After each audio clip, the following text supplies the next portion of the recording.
வணக்கங்க. இன்னைக்கு முருங்கைக்கீரை வடை பண்ணலான்ட்டு அதுக்கு தேவையான பொருள் என்னன்னு பார்க்கலாம். வடைப்பருப்பு 100 கிராமு, கடலைப்பருப்பு ஒரு 50ங்க. ஒரு 2-3 மணி நேரத்துக்கு முன்னே ஊற வச்சு வடிச்சு வச்சுக்கணும். எடுத்து வச்சிருக்குதுங்க. அப்புறம் பாருங்க, சீரகம் 1 ஸ்பூனு, சோம்பு 1 ஸ்பூனுங்க, வரமிளகா ஒரு 5, நாட்டு பூண்டு 5 பல்லுங்க. அப்புறம் முருங்கைக்கீரை சுத்தம் பண்ணி வச்சிருக்குது. சின்ன வெங்காயம் 100 கிராமுங்க, கட் பண்ணி வச்சிருக்கிறேன். கொஞ்சம் மல்லித்தழை, கருவேப்பிலை வேண்டாங்க, அது முருங்கீரை வடைக்கு போட்டா அந்த ஃபேவர் மனம் வராது.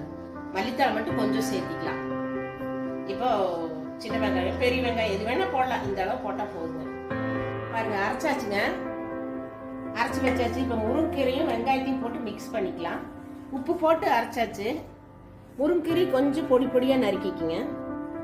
போதும், இந்த அளவு இருந்தால் போதும். முருங்கீரை கம்மி தான். வெங்காயம் மல்லித்தழையும் போட்டுக்குங்க. இது போட்டு எல்லாம் மிக்ஸ் பண்ணி எண்ணெயில் போடலாம்.